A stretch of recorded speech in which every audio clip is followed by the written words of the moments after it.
ঠকেছি তো কি হয়েছে, মানুষ চিনতে শিখে গেছি। প্রিয়জন চিনতে চান? তাহলে একবার বিপদে পড়ে দেখুন, যাকে পাশে পাবেন সেই প্রিয়জন।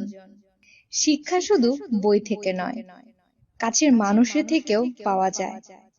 পাহাড়ের উপর দাঁড়িয়ে আকাশটাকে যতটা কাছের মনে হয়, আকাশ ততটা কাছে নয়। ঠিক তেমনি কোনো মানুষকে যতটা আপন মনে হয়, আসলে সে ততটা আপন নয়।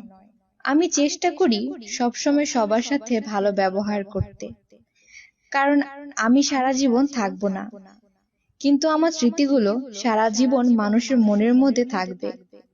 কষ্ট কখনো কমে না, শুধু সহ্য করার ক্ষমতা বেড়ে যায়। যে মানুষটা সবাইকে সব সময় ভালো থাকার পরামর্শ দেয়, সে মানুষটা কখনো কখনো নিজেকে ভালো রাখার পথ খুঁজে পায় না। স্মার্ট বলতে সুন্দর চেহারা, দামি পোশাক আর অর্থকে বোঝায় না।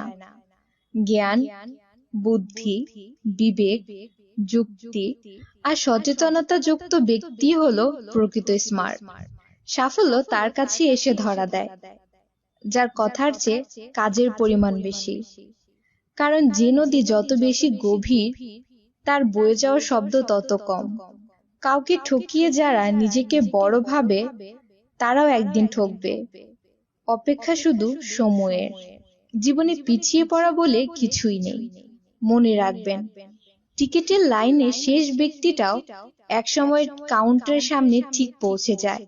যে ধোঁকা দেয় সে চালাক হতে পারে, তবে যে ধোঁকা খায় সে বোকা নয়, সে বিশ্বাসী। কিছু মানুষকে 99 দিন উপকার করো, আর একদিন না করতে পারো, তাহলে সেই ওই একদিনটাই মনে রাখবে। আগের 99 দিন সে ভুলে যাবে। আমি সবার মন ভালো রাখার চেষ্টা করি, কিন্তু সবাই ভুলে যায় আমারও একটা মন আছে।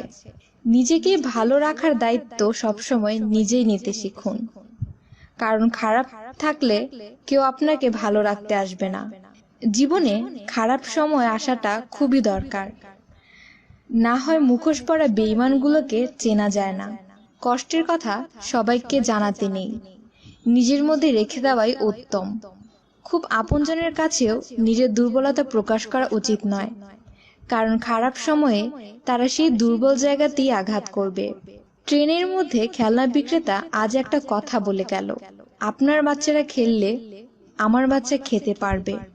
পৃথিবীটা হচ্ছে একটা আয়নার মতো, তুমি সবার সাথে যেমন ব্যবহার করবে, যেমন মনোভাব পোষণ করবে, ঠিক তেমনটাই ফিরে পাবে প্রতিদানে। বেশি ভালো কখনো কখনো ভয়ঙ্কর হয়ে দাঁড়ায়। আমাদের সবচেয়ে বড় রোগ হলো লোকে কি ভাববে।